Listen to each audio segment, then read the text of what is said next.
Growing up, I always thought of Barbara as a child star.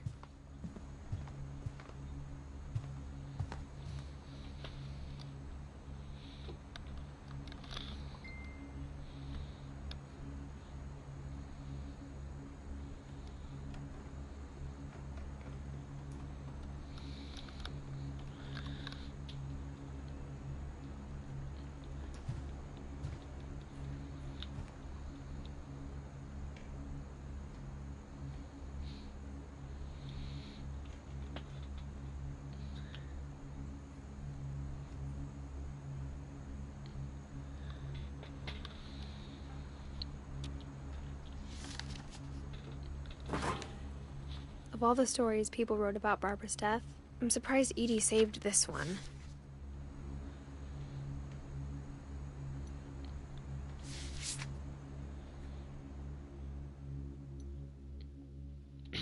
Old Jack here with another ghastly tale inspired by America's most unfortunate family. Hey. I'm calling it The Surprise Ending of Barbara Finch. As a child star, Barbara was famous for her scream. Now at 16, she was all washed up. A has-been. But in a lucky break, she'd been asked to perform her signature scream at a local convention for monster movie fans. It was just the boost her career needed. Unfortunately, her scream hadn't aged well. You made me leave the other day. You just need the right motivation. Her biggest fan and current boyfriend, Rick, was about to demonstrate when... Now that was a great scream. It was Barbara's father, Sven. He'd slipped into a table saw and had to be rushed to the emergency room. So Barbara got stuck babysitting her youngest brother, Walter. Her convention comeback was cancelled. Okay, I'm hearing frustration, but I'm not hearing terror. What if I tried... A gang of hoodlums in Halloween masks have been terrorizing Orcas Island tonight. Police are urging residents to... That came from the basement. You're right! Also, I loved your delivery on that. Why is your basement door locked? Because my dad likes making puzzles and secret passages. There's a key hidden in the music box. The secret is to keep winding and winding until finally the key pops out. Thanks, babe. I'll be back in a sec. 20 minutes later, Rick hadn't returned. So Barbara went to look for him, right on cue. She reached for the music box. And as she wound the key, she listened for Rick, but the house was silent.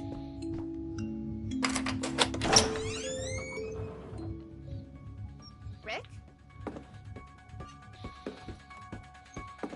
Are you okay? This isn't funny. She found Rick's crutch and imagined the worst.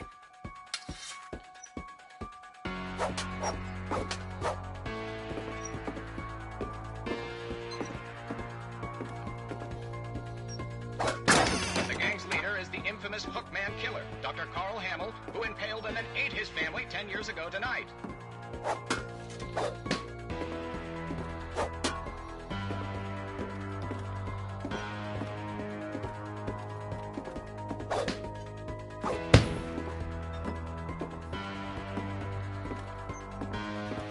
The old fridge rattled and grew still.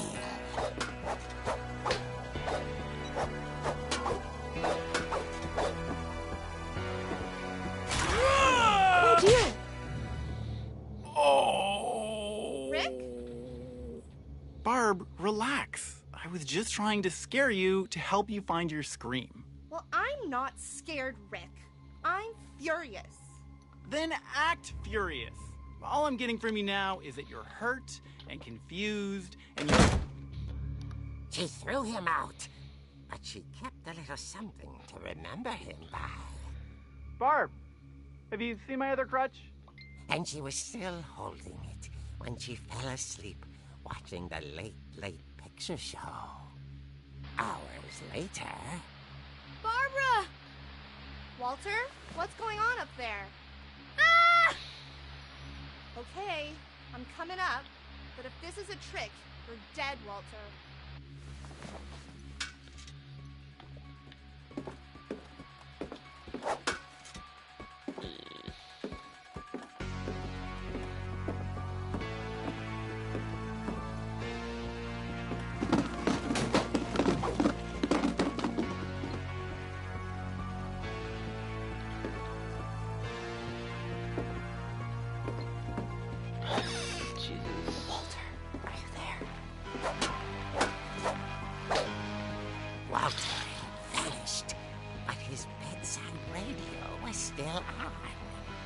Island police described the man as 6 feet tall, with all doors and windows, and notified the police of any suspicious activity. Barbara turned, saw the hookman, and was speechless. He was quite smashing. And he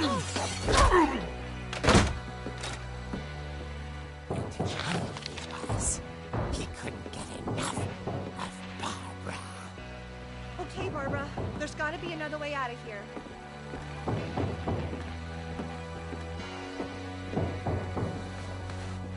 That night, she played her part beautifully.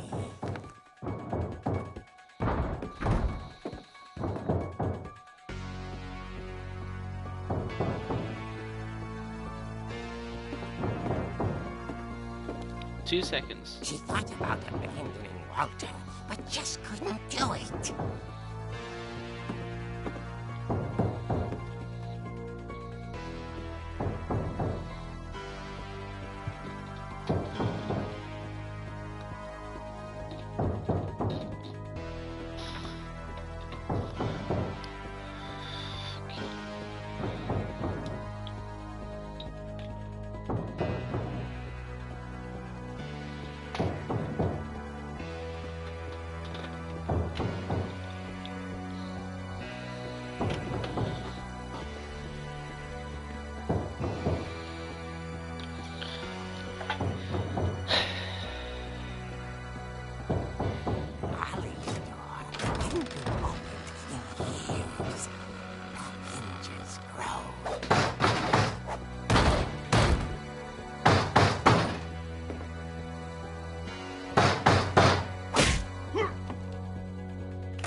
Wasn't moving, but she sensed the story might not be over yet.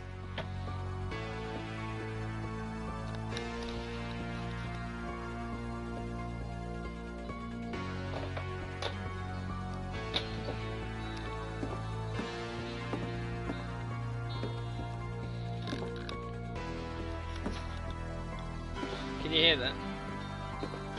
Shut up.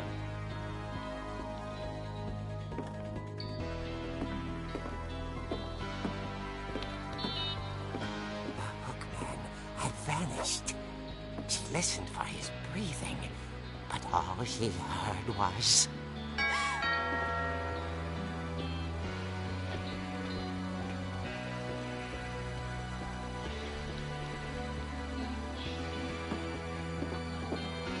someone at the door was dying to speak to young Barbara.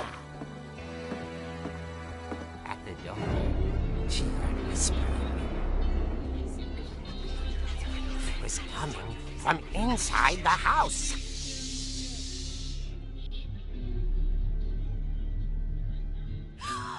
Oh dear. The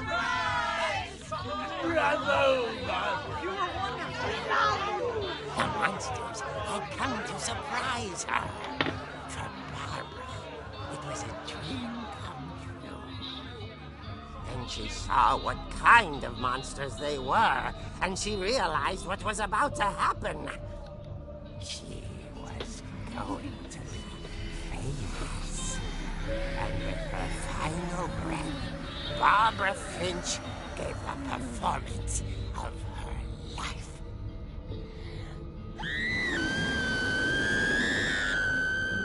I wasn't there myself, but I hear Barbara was magnificent. Poor girl. She had a taste for stardom.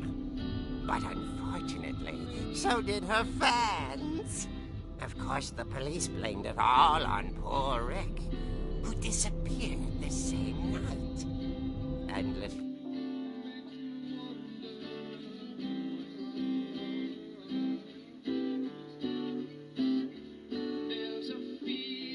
And when I look to the west, and my spirit is crying.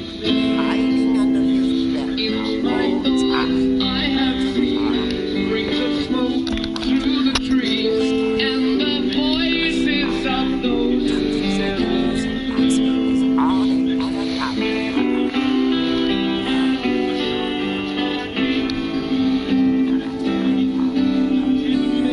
wonder.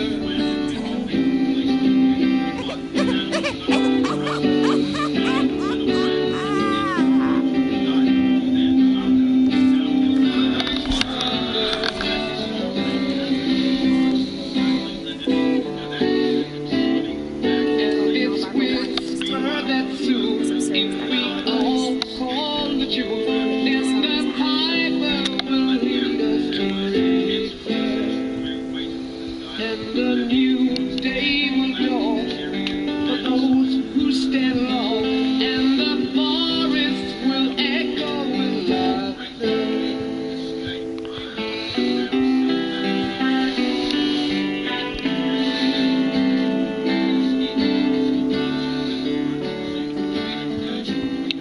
I can't remember how I got into here. Oh, it's from here. I guess now I know why Mom didn't like me playing with the music box. If there's a bustle in your hedgerow, Oh, look, this is where it was broken. All those times I played just the music a box, sprinkling never of found make it. believe.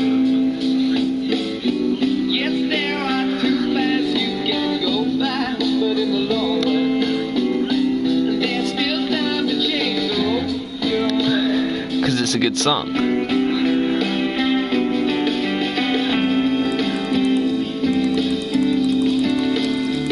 And it makes me wonder.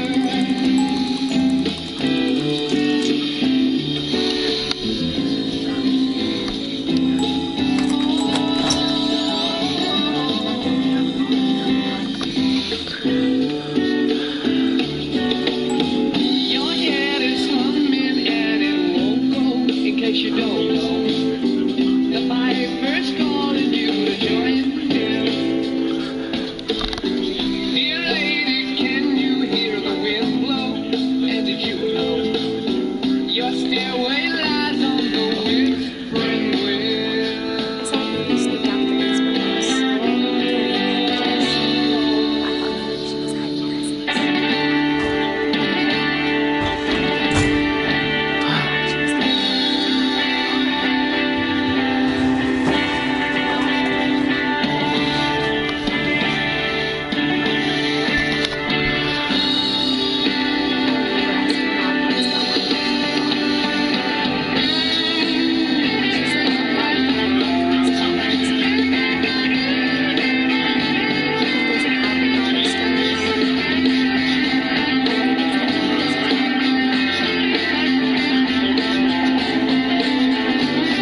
day, everything just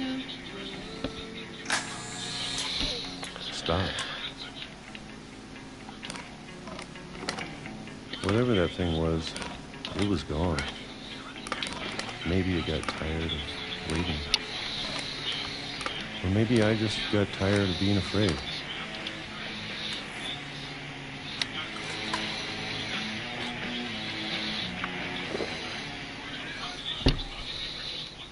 It's been a week now, the longest in 30 years. I'm done waiting. I have to leave while I still can.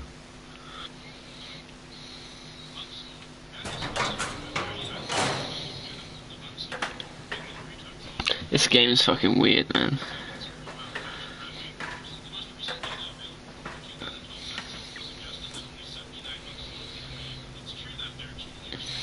I know it's out there somewhere.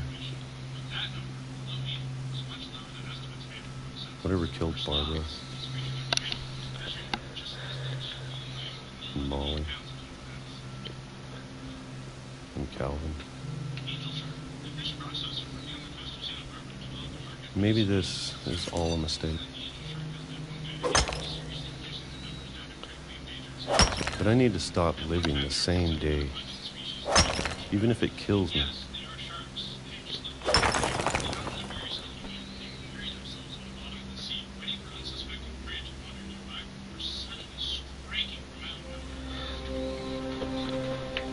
Whatever's out there, I want you to know I'm ready for it. I'm going to appreciate all of it, especially the food. I don't mind if I only have a year left. Or a month. Or a single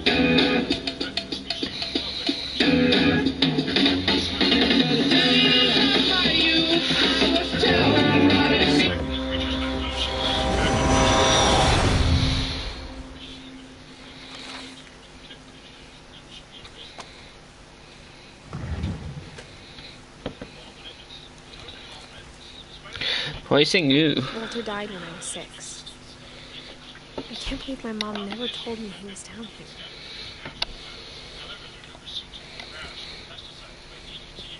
I'm sure my mom was trying to protect me.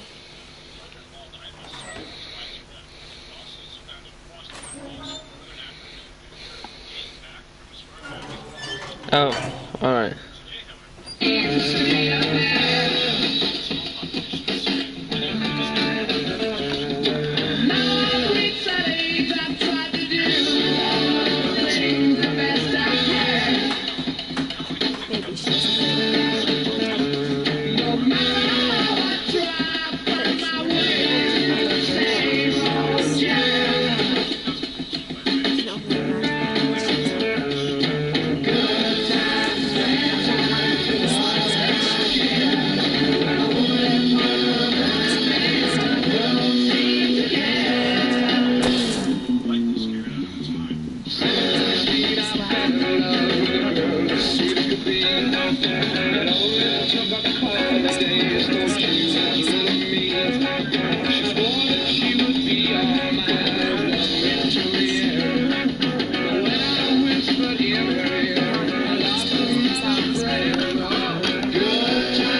I don't know if I should even be writing this.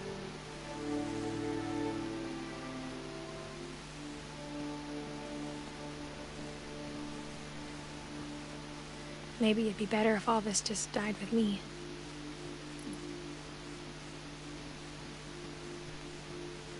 But I thought you should know about your family.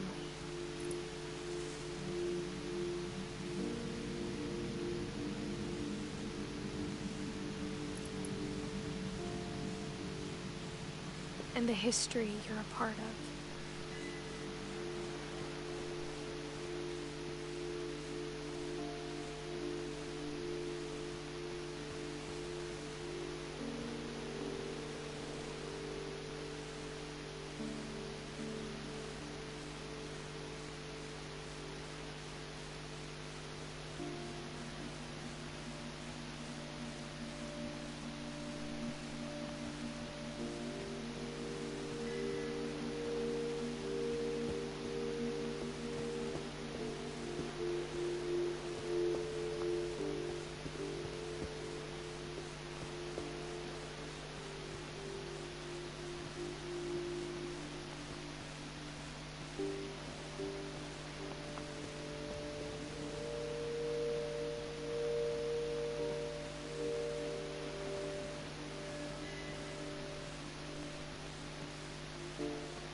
Though to be honest, I feel as lost as you probably do right now.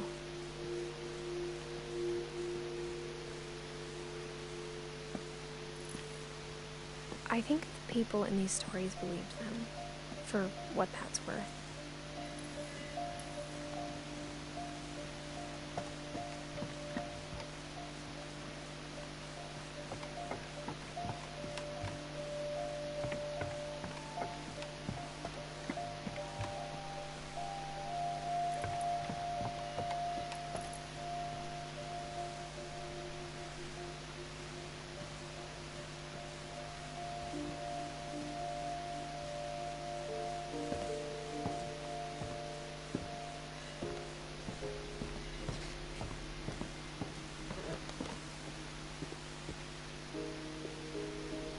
And when you look at the house, that history of imagination and stubbornness and madness, any of it seems possible.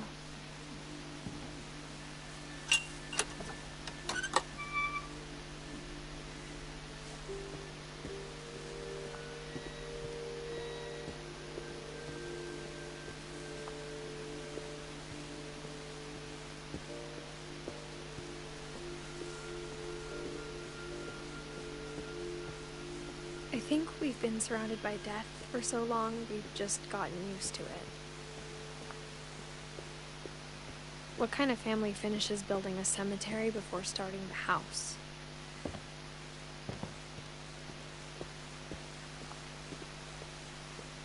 It's embarrassing for me to admit this, but the pet cemetery made me more uncomfortable than the human one. 3 of the gerbils were mine, and 2 had been my fault. Sven built the house, but it was Edie who designed the cemetery.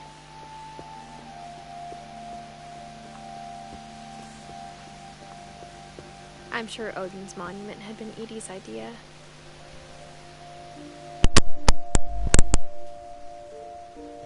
My mom was always trying to move on, but for Edie, the past never went away. She could see it poking out of the water at low tide.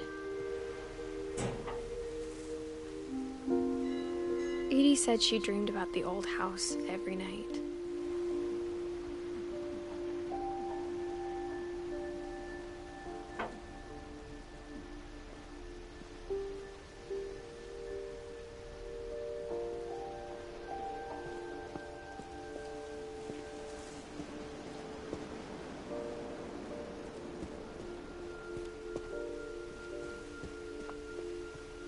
Edie's side was always easier for me to understand.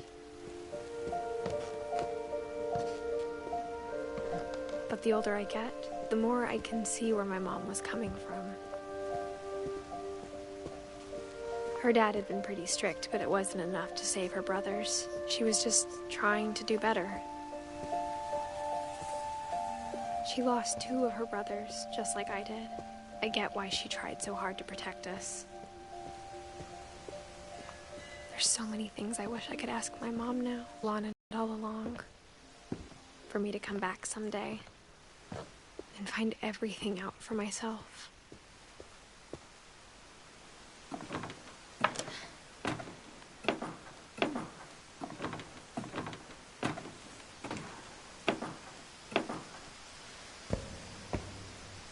But looking back on it now,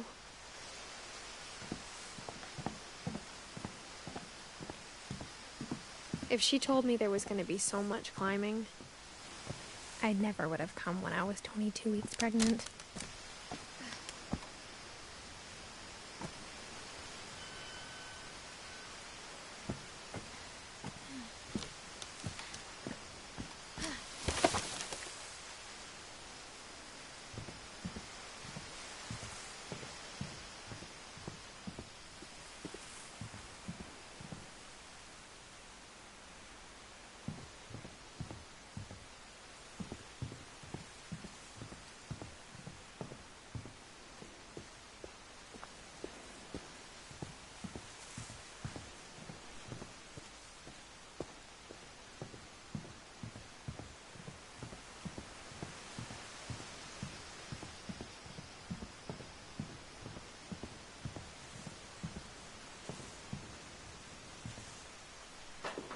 I never met Grandpa Sam, but I think he and my mom had a lot in common.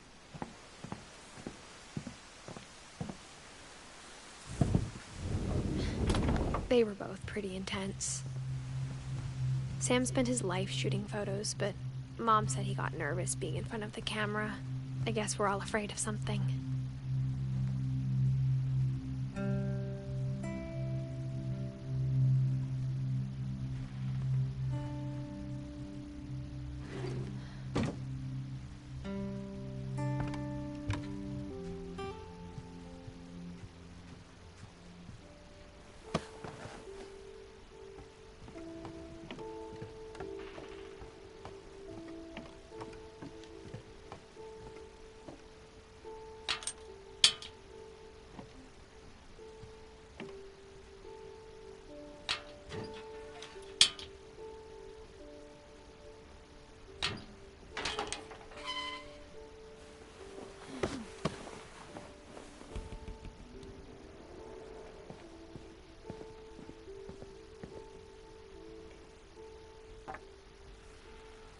A poem for Gus, who always said the wedding was a bad idea. Our father never hit us kids, at least not very hard, before the day my brother said with teenage disregard that he'd be dead before he'd see a wedding in our yard.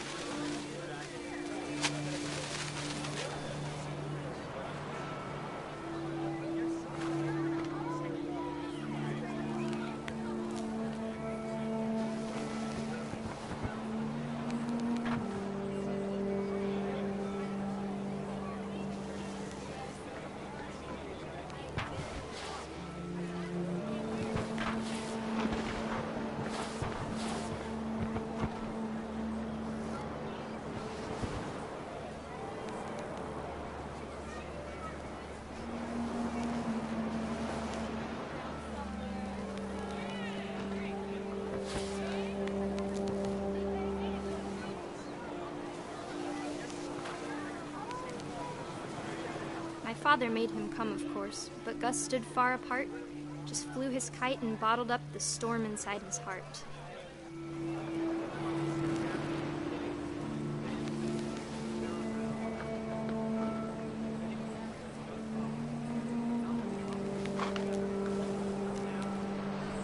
I tried to talk him out of it, but though he'd never met her, we don't need a stepmom were the words that I now remember. pronounce you husband and wife. You may kiss the bride.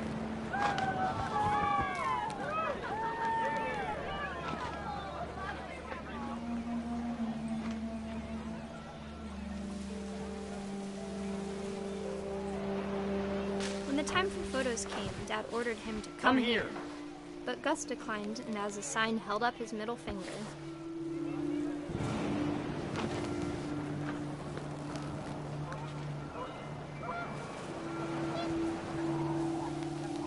The wind picked up, and panicked geese appeared and quickly went.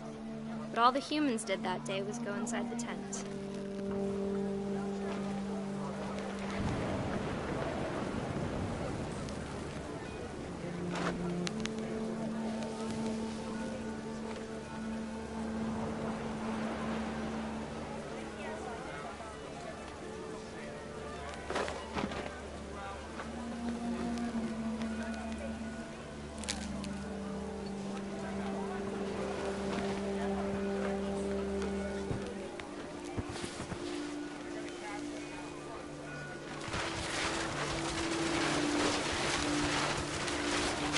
Rain came down in buckets then, but no one seemed afraid that nature might destroy the tent our dad had crudely made.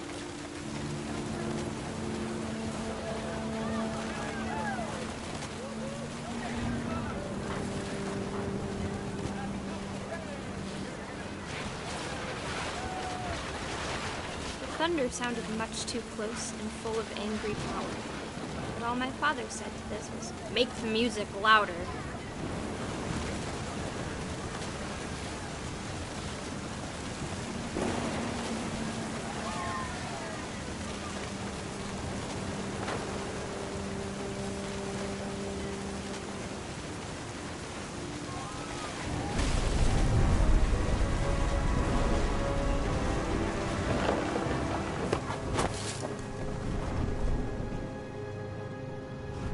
I wish that I could truly say I thought about you on that day.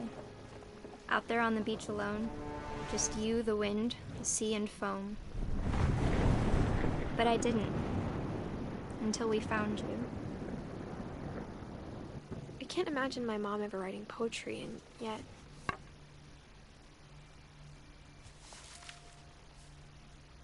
She never talked about him, but Mom told me once if I was a boy, they were going to name me Gus.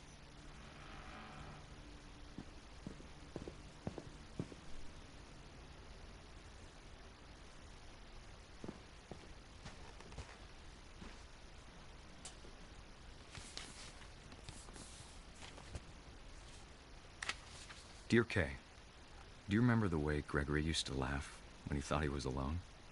Like something funny was happening, but only he could see it.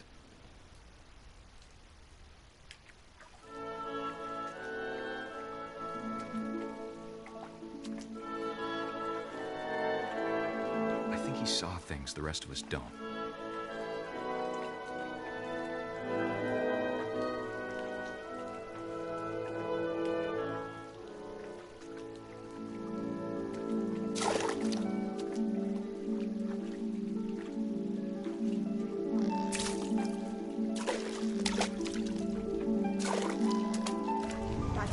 Gregory, it's time to... Hold on, sweetie. Hello? Sam, I told you I don't want to talk right now. I wonder what he saw.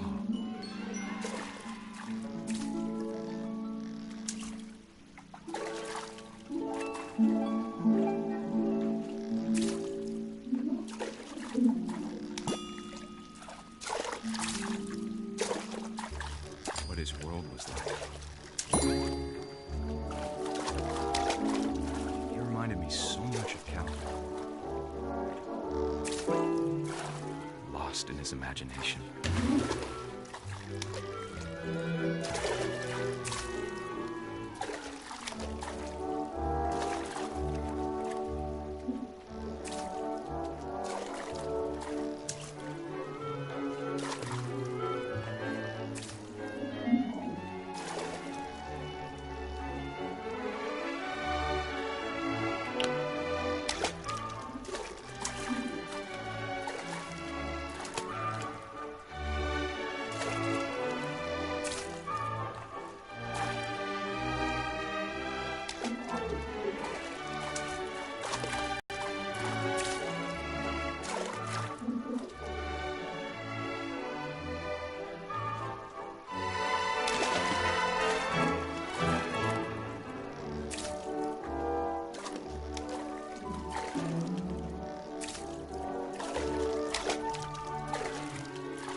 How silly it sounds.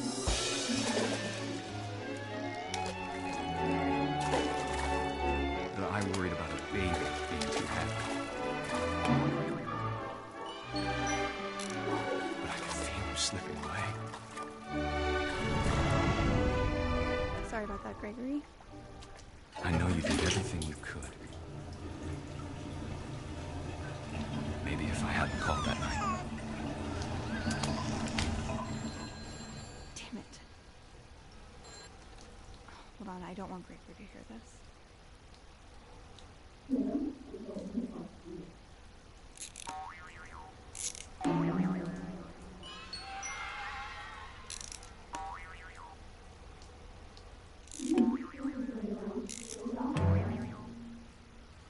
I wish he could have told us about the world he saw.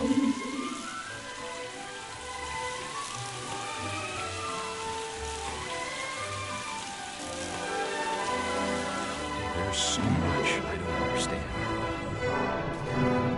about Gregory, about everything.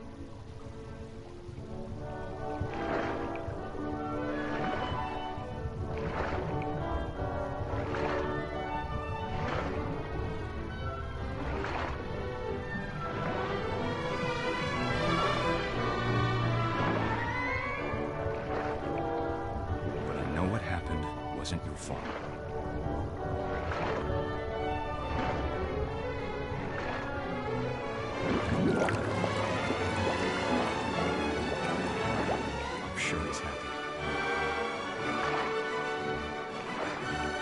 And he'd want you to be happy too.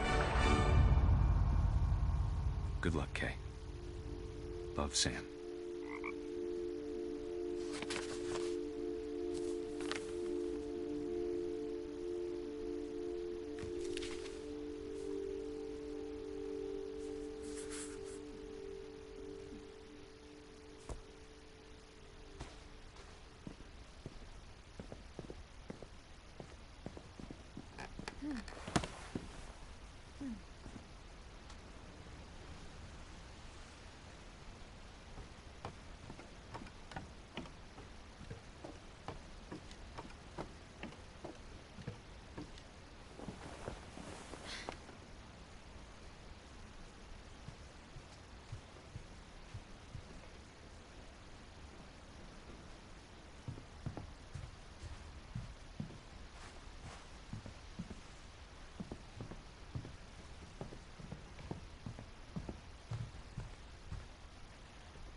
Dawn, I promise, you'll never forget this weekend.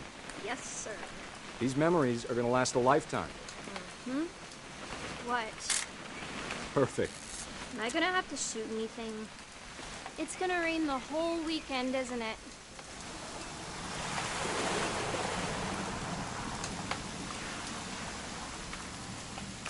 Please just take the damn picture. Hey, language. Did you want to get a picture of me or what?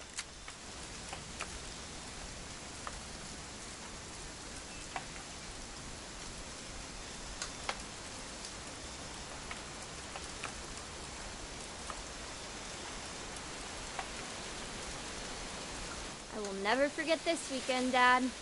That's the spirit. Come on already. Smile, Dawn. Okay, got it. I'm gonna take some pictures, okay? Just be careful. That camera's older than you are.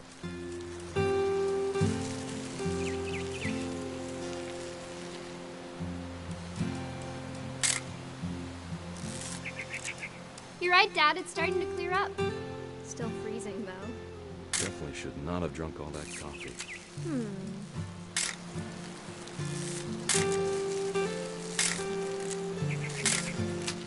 Nothing quite like being outside. Hold still while I take a picture of you. Hey! That's a keeper. Oop. A little more gas in the tank, I guess. I'm just saying, I'm not always gonna be here, Dawn. You'll need to remember this stuff, if you want to survive. I'll be fine, Dad. You know who else thought he was gonna be fine? Some guy who died. Dawn, I'm being serious. I know, Dad. You're always serious. Doesn't being out here make you want to chill out? To tell you the truth, I haven't been out here in 20 years. Dawn, don't you think you could find something more interesting to photograph? You don't need to waste any more film on me, kiddo.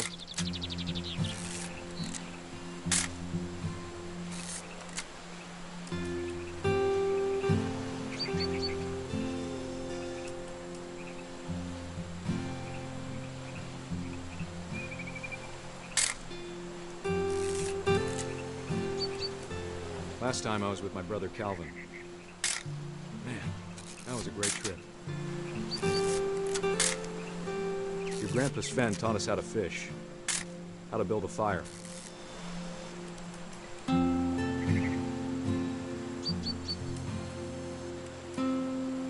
We found an old logging trail. There were deer everywhere.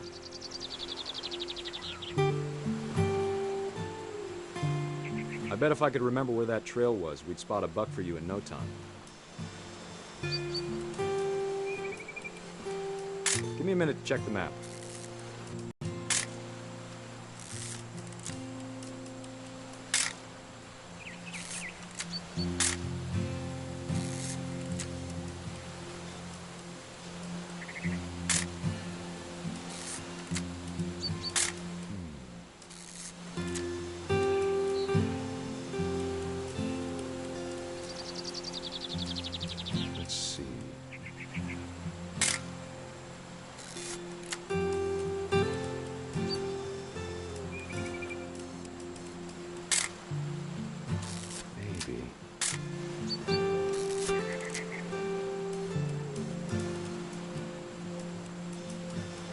Was it...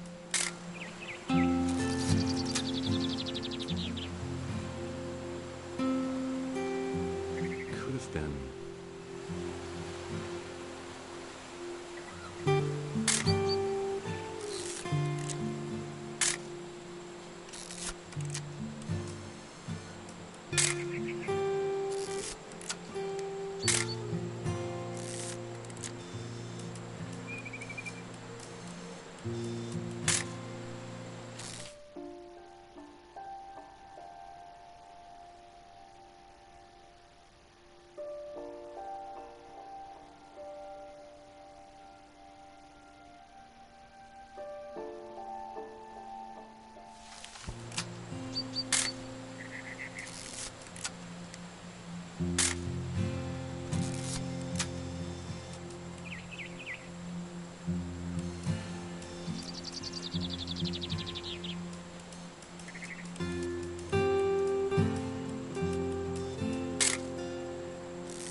Good eyes, Dawn.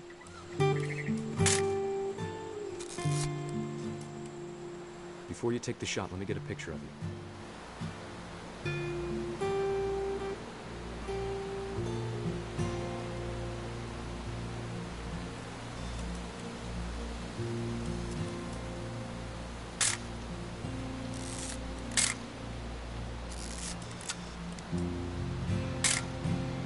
I'm over here, Dad. Dad... Let me get behind you. Do I have to do this? Dawn, you don't have to do anything. But if you want to survive, you'll need to be strong.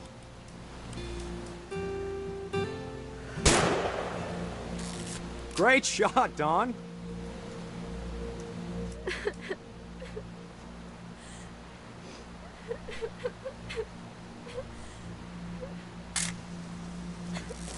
I'm proud of you, Dawn. Always remember that, okay?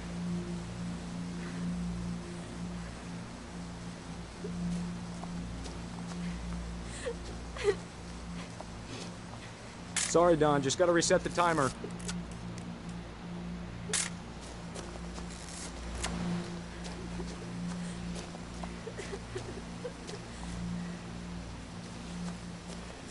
Dad, it's twitching.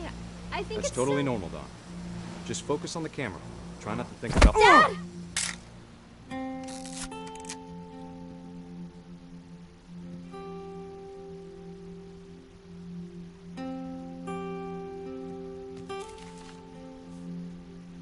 Of all these stories, that's the one I wish most that my mom had told me.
Instead of hiding from death, Sam seemed to go out of his way to meet it.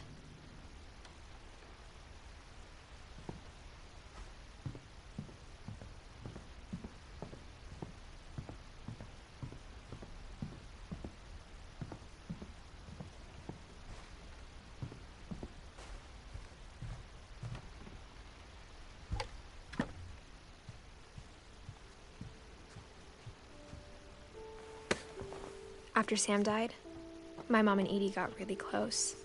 They'd both lost a lot.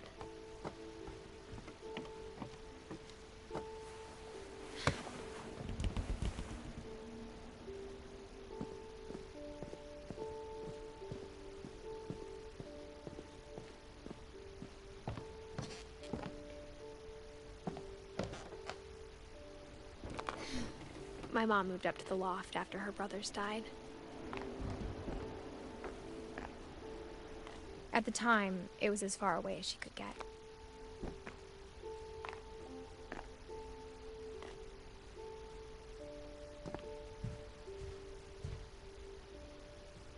Religion was another thing my mom never talked about, but I think it helped her a lot after her dad died.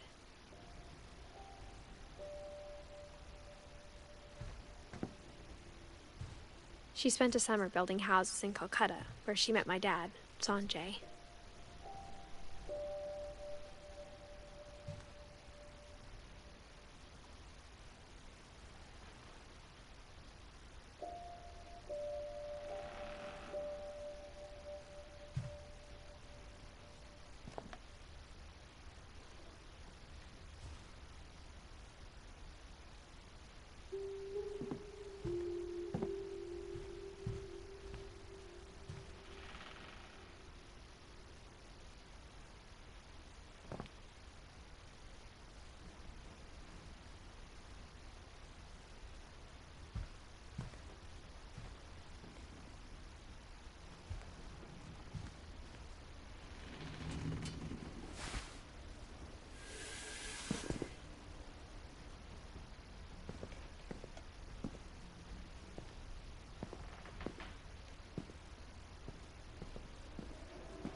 My mom moved to India a week after graduation and got a job teaching English.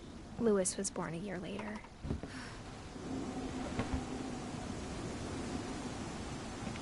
When my dad died, I don't think Mom knew where else to go. I'm sure Edie was happy to have her back. The house had to get a little bigger, but Edie was used to that. And for a while, things were good. Almost normal, but it didn't last. The beginning of the end was Milton's 10th birthday, when Edie gave him a castle.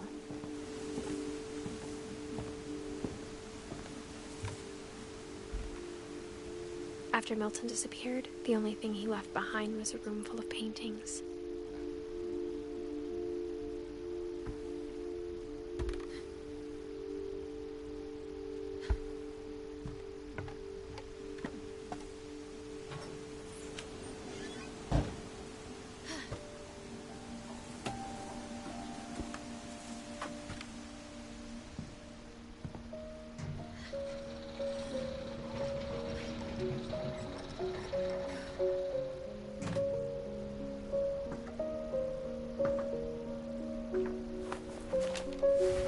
Milton Finch in The Magic Paintbrush.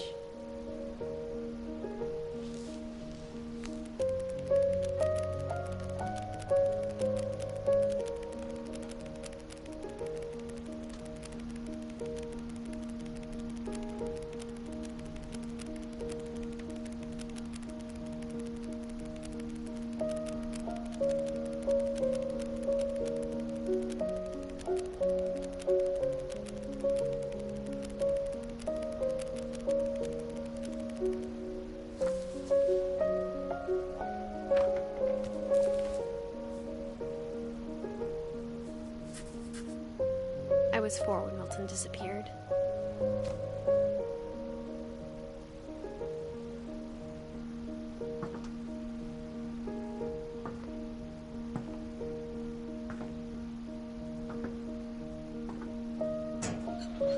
Mom spent months searching for my brother. Then she sealed the doors.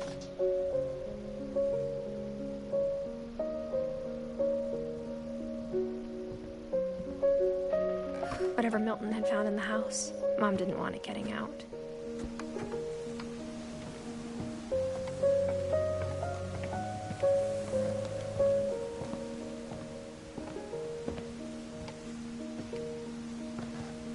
Mom definitely blamed Edie, but I think Louis blamed himself. After he graduated, he just spent more and more time in his room, until Mom got him a job at the cannery.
Louis's room smelled very, very familiar. That part of him lived on.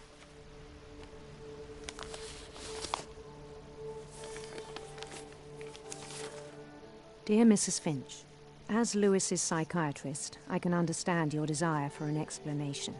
As I see it, the trouble began in January, shortly after we convinced your son to seek treatment for substance abuse. Newly sober, I believe Louis first noticed the monotony of his daily life.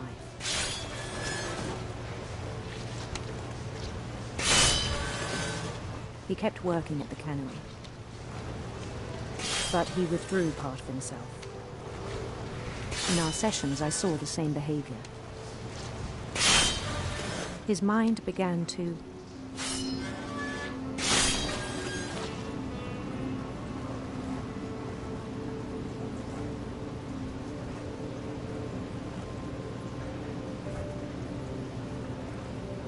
wander.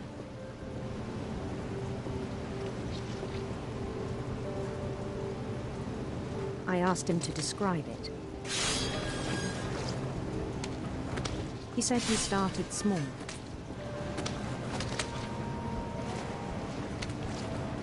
Imagining a labyrinth.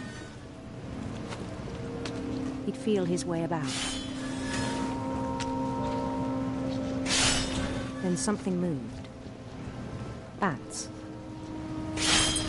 And toads.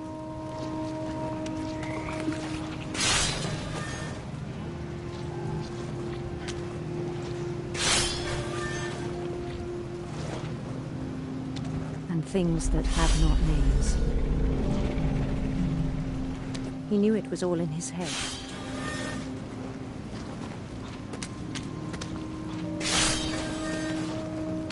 But he took it very seriously. I had hoped he'd find himself.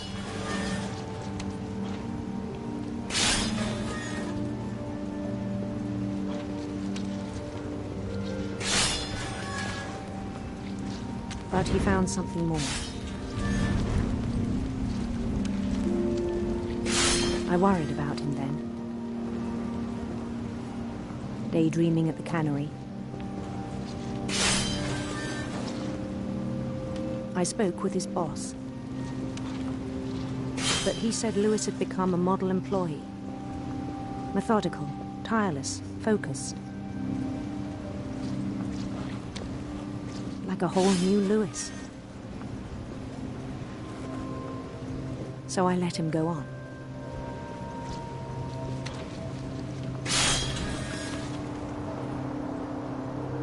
I even encouraged him. It seemed very promising at first.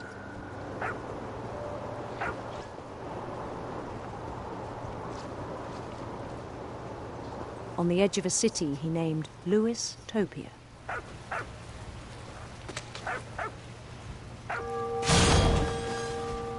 He built the city up slowly, brick by brick. Then he made musicians.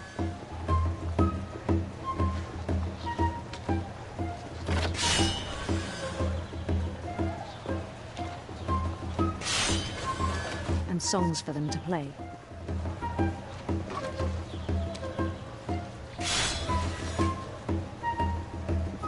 He talked about starting a band.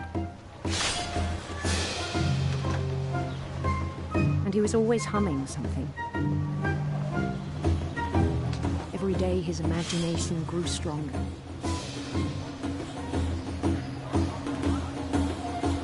He no longer spoke at the cannery. But his chopping was as reliable as ever. Then one day it struck him.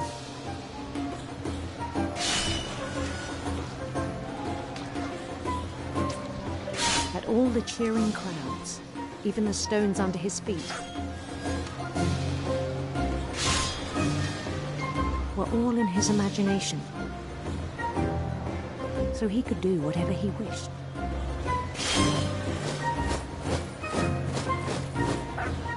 He held an election for mayor. And he won. They begged him to stay, but his mind was already wandering. It became a game for him.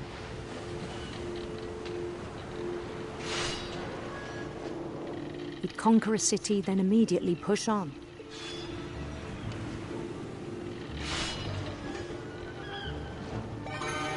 New Louisville.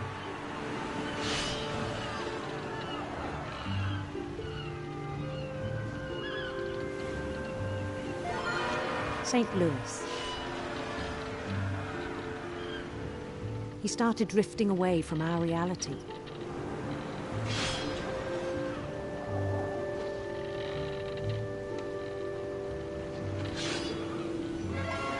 Minneapolis. Until one day he forgot to go home from the cannery. Even as his mother pleaded with him, part of Lewis kept sailing on.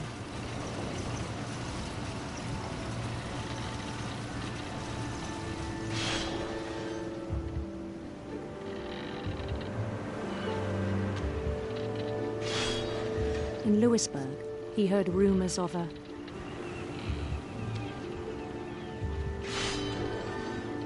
beautiful prince.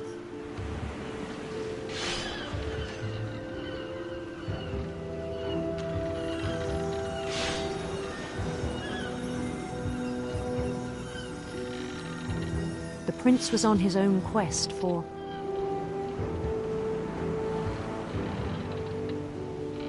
radiant rainbows.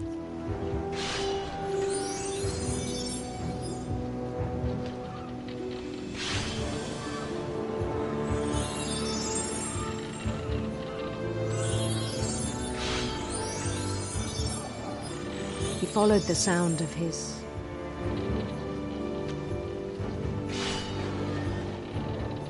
silver harp.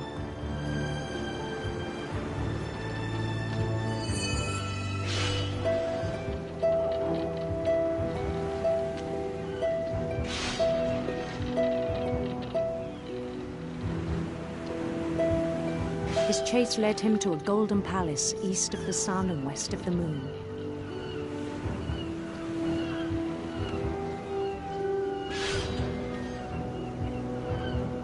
Even then, his logic remained sound.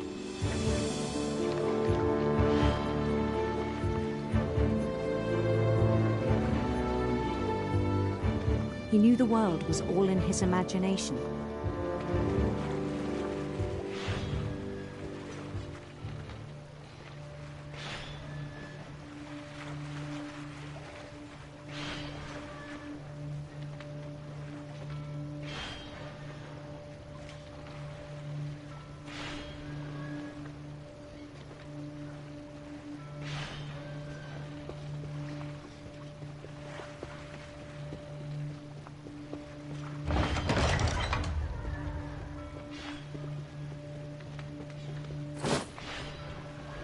But he was so proud of having created it.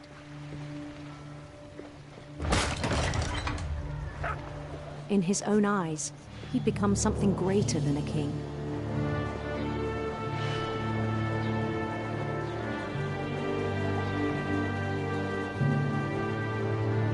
For someone who'd never known success in the real world, I think it was overwhelming.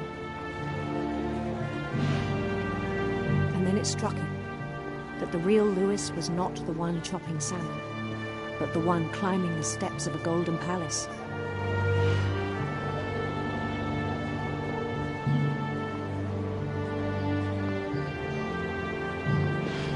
My imagination is as real as my body, he told me. It was hard to argue with him.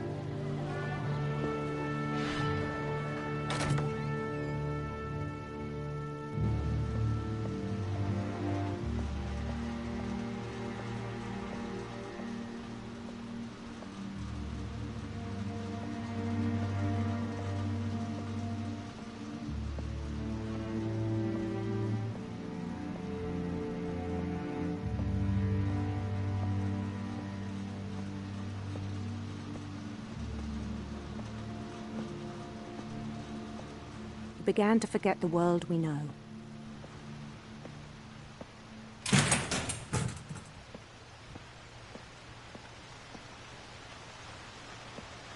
I think it pained him to remember Lewis, the cannery worker.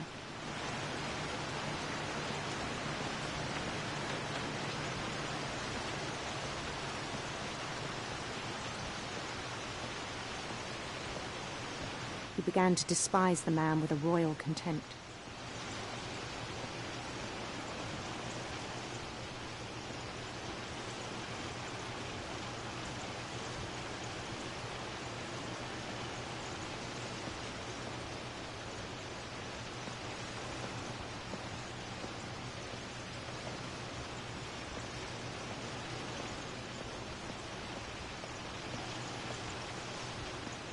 I still thought I could save him. Even after he said he was being crowned king over all the lands of wonder.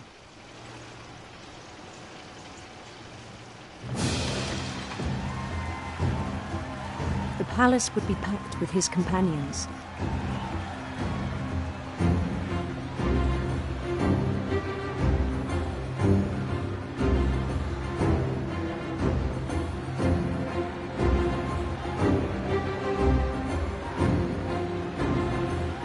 Including the wise Calico who had insisted on advising him.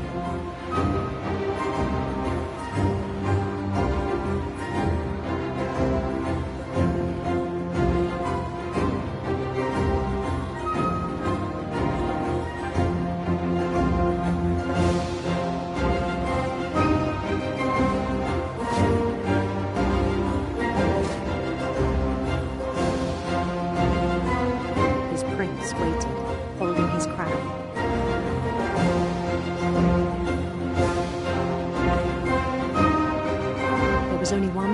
left to do.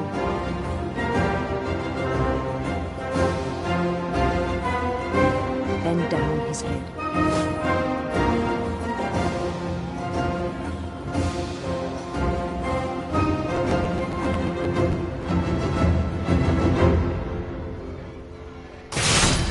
And the rest I think you know. Mrs. Finch, your son was a kind man who will be missed by all of us who knew him.